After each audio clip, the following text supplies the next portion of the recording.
नमस्कार दोस्तों, स्वागत है आपका मेवाड़ क्लासेज में। और आज हम फिर से बात करने वाले हैं राजस्थान लोक देवताओं के बारे में। कल हमने बात की थी राजस्थान लोक देवताओं के बारे में, जिसमें हमने बात की थी कल गोगा जी के बारे में, और हमने बात की थी पप्पू जी राठौड़ के बारे में। आज हम बात करेंगे हड़बू जी और मेहाजी मंगलिया और कल्ला जी वीर कल्ला जी राठौड़ के बारे में। तो आज हम शुरू करते हैं आज का वीडियो। और आप सभी से निवेदन है, वीडियो को लाइक करें और जल्दी से जुड़ जाइए वीडियो में। तो बात करते हैं हम मेहाजी मंगलिया के बारे में। तो आप मैं आपको बता दूं, ये हमारे तीसरे नंबर के जो पंचवीर हैं, वो पंचवीरों में जो तीसरे नंबर के देवता हैं वो हमारे हैं मेहाजी मंगलिया। तो इनकी हम बात कर लेते हैं मेहाजी मंगलिया के बारे में। तो इनका जन्म हुआ वो हुआ बुंडेल नागौर में। बुंडेल नागौर में कहाँ हुआ जन्म? बुंडेल नागौर में। और 14वीं शताब्दी में इनका जन्म हुआ। उनके पिता थे गोपाल राव सागला। जो गोपाल राव सागला थे उनके पिता थे। माता रूपा दे थी, और पत्नी की बात करें, पत्नी हीरा देवी थी। और जिनसे जो मंगेतर मंगेतर जिनसे जिनसे इनकी सगाई और की थी वो थी इनकी सवांग दे जो थी, जिनसे इनकी सगाई हो रखी थी। घोड़े की बात करें हम, तो घोड़ा इनका किरण कावरा जो था वो इनका घोड़ा था। इनका मंदिर मतलब कि जो मंदिर है इनका, वो बापिनी ओशिया जोधपुर में है। मंदिर कहाँ है दोस्तों? ये बोले तो बापिनी ओशिया जोधपुर में है। और इनके मतलब कि मांगल्य जाति के जो लोग होते हैं, वो मांगल्य जाति के जो लोग हैं वो इन्हें आराध्य देव मानते हैं। तो आप ध्यान रखना कि भाई आराध्य देव कौन से मतलब कौन सी जाति के लोग इन्हें आराध्य देव मानते हैं? तो मंगलिया जाति के लोग। तो नेक्स्ट बात करते हैं हम। इन्होंने राव चूड़ा को इन्होंने अपनी कटार दी थी, मतलब कि अपनी कटार राव चूड़ा को दी थी। मतलब कि ये न्याजी मंगलिया जो थे वो राव चूड़ा के समकालीन थे। हम बात कर ले भाई, समकालीन थे। जो राव चूड़ा था उसके समकालीन कौन थे? तो मेहाजी मंगलिया थे, जिन्होंने अपनी कटार मतलब कि इनकी एक कटार थी वो राव चूड़ा को दी थी। मेहाजी मंगलिया पाना गुजरी, जो पाना गुजरी थी उसको उनकी गायों को मतलब कि उसकी गायों को रणंगदेव भाटी जो था उससे छुड़ाते हुए भिकमखोर जो है वो जिंगोर नाडी के पास है, हमारे रातोड़ा मगरा नामक स्थान पर। तो वहां पे ये वीर गति को प्राप्त हुए। तो आप ध्यान रखना भाई, कौन किसकी गायों को छुड़ाते हुए? पाना गुजरी गायों को छुड़ाते हुए। किससे? तो रणंगदेव भाटी से। रणंगदेव जो भाटी था उसे छुड़ाते हुए भिक्कमकोट चिंगोर नाडी के पास रातोड़ा मगरा स्थान पर वीर गति को प्राप्त हुए। और इन वीरगति को यह प्राप्त हुए तो इनके पीछे इनकी पत्नी स्वांगदे और हीरा देवी, मंगेतर स्वांगदे और इनकी पत्नी देवी सती हुई। और इनका दाह संस्कार, हम बात करें इनका दाह संस्कार कब कहाँ हुआ? तो बापिनी जोधपुर में इनका दाह संस्कार हुआ। बापिनी जोधपुर में इनका दाह संस्कार हुआ। तो हमने अभी देखा है कि बापिनी जोधपुर है, वहां पे इनका मंदिर बना हुआ है और यहीं पे इनका दाह संस्कार हुआ। म्याजी मंगलिया के पुजारी, मतलब कि जो म्याजी मंगलिया हैं उनके पुजारी जो होते हैं, मतलब कि इनके मंदिर में जो पुजारी होते हैं वो मंगलिया राजपूत होते हैं। तो मैं आपको मंगलिया राजपूत जो पुजारी होते हैं इनके बारे में मतलब कि छोटी सी कहानी है वो बता देता हूँ। मतलब कि जो एक मतलब कि जिस एक मतलब एक पुजारी जो मतलब कि एक इनका भक्त जो था वो मतलब कि पूजा करने मंदिर में आया तो उसके मतलब कि कोई पुत्र पुत्र उत्र नहीं था, पुत्र या पुत्री कुछ नहीं था। मतलब कि हम सीधी बात करें, बाज था। तो उनका मतलब मजाक उड़ाया। ये मंगलिया राजपूत जो थे, वो उनके पुजारी जो थे, उन्होंने मजाक उड़ाया, मतलब कि सुबह सुबह किसके दर्शन कर लिए हमने। तो वहीं पर महाराज मंगलिया जो थे, इन्होंने मतलब कि ये जो पुजारी थे उनको श्राप दिया कि भाई तुम्हारी वंश वृद्धि नहीं होगी, मतलब कि तुम्हारे भी बच्चे नहीं होंगे, तुम्हें अपना वंश गोद लेकर चलाना होगा। तो ये हुआ मेहाजी मंगलिया के पुजारी जो मंगलिया राजपूत होते हैं।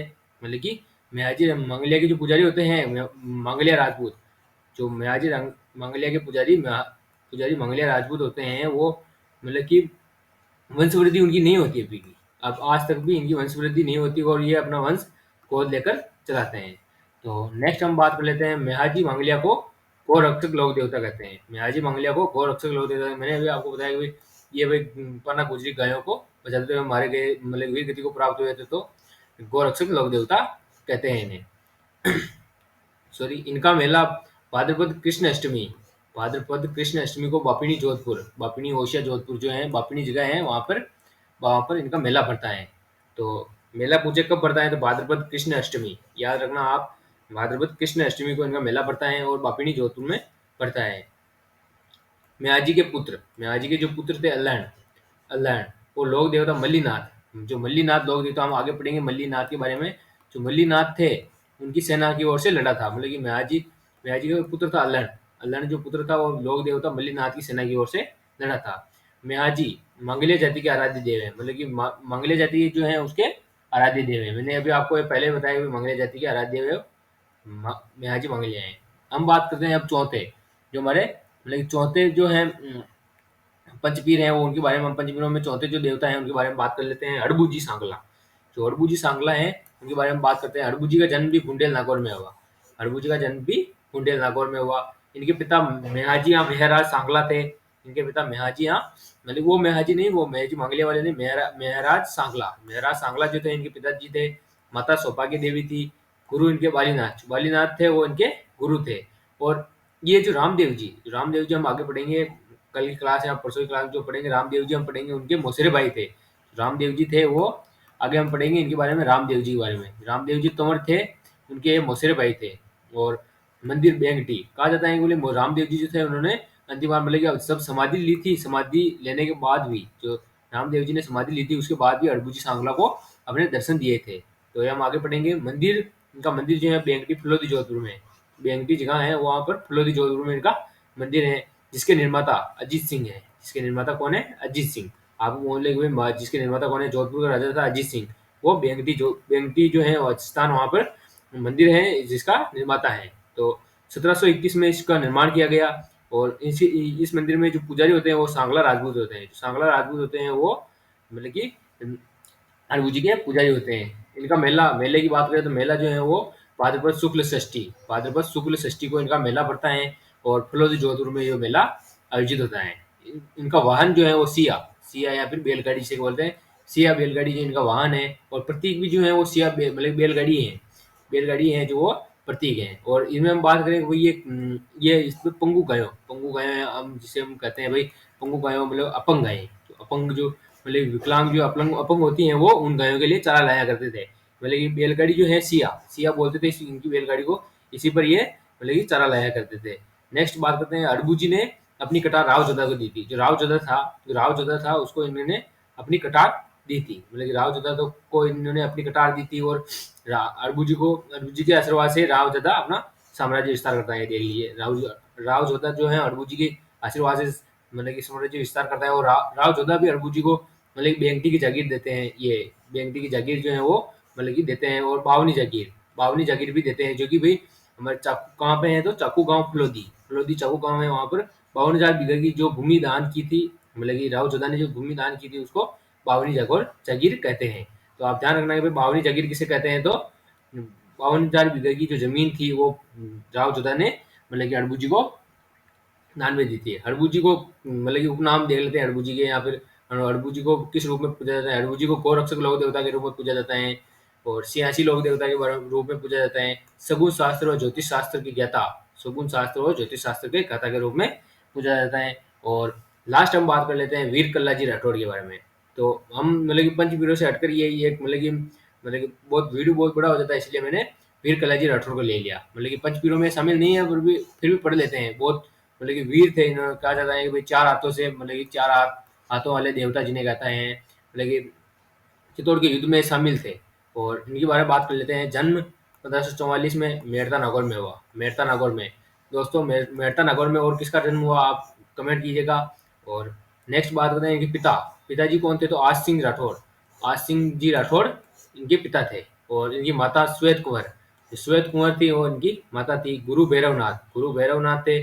चाचा जयमल राठौड़ को इन्होंने अपने कंधे पर बिठाकर मतलब कि दोनों ने चारों हाथों से युद्ध किया था। मतलब कि चित्तौड़ में युद्ध किया था। जब अकबर ने युद्ध आक्रमण किया तो ये युद्ध में वीर कल्लाजी राठौड़ और जयमल राठौड़ मतलब कि चारों हाथों से लड़े थे। इनकी बुआ मीराबाई इनकी बुआ थी। मतलब कि आप जानते हो मीराबाई का नाम तो सुना होगा। मीराबाई जो थी इनकी बुआ थी। और मैंने अभी आपको पूछा था कि भाई मेरा किसका जन्म और मेड़ता नागौर में हुआ। तो मीराबाई थी, उसका जन्म भी कहाँ पे हुआ तो मेड़ता नागौर में मीराबाई का जन्म हुआ। नेक्स्ट बात करते हैं मंगेतर। इनकी मंगेतर जो थी मतलब कि जिससे सगाई हो रही थी वो कृष्णा कौर थी। मतलब कि ये मंगेतर होते हुए भी इन्होंने मतलब कि मंगेतर जी जो थी कृष्णा कौर, उन्होंने मंगेतर होते हुए भी मतलब कि वीर कलाजी राठौड़ जब वीर गति को प्राप्त हुए तो इन्होंने सती हुई थी कृष्णा कुंवर।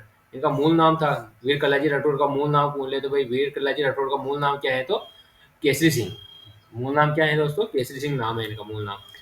नेक्स्ट बात करते हैं हम इनके उपनाम के बारे में। तो इनके उपनाम कौन कौन से देख लेते हैं। शेषनाग का अवतार, जड़ी बूटी विशेषज्ञ, चार हाथों वाले देवता, दो सिर वाले देवता, कमध्वज, कहर, भूत पिशाच निवारक देवता, बाल ब्रह्मचारी। ये सही बाल ब्रह्मचारी है।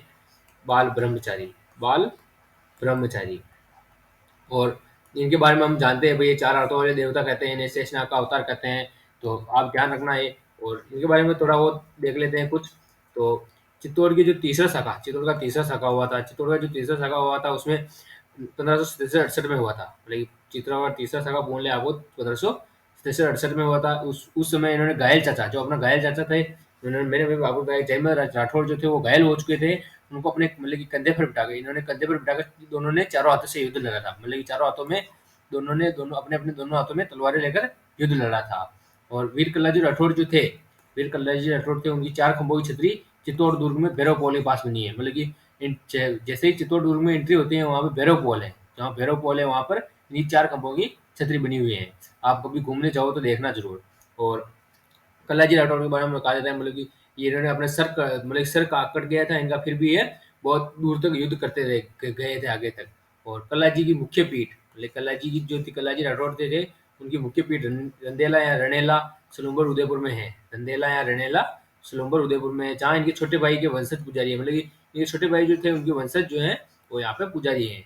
इनका मंदिर सामलिया गांव, इनका मंदिर सामलिया गांव डूंगरपुर में बना हुआ है, जहाँ ये काले पत्थर की पूजा होती है। मतलब पठार नहीं है, सॉरी, ये पत्थर है। मतलब कि पत्थर की पूजा होती है, काले पत्थर की क्या होती है दोस्तों, पूजा होती है।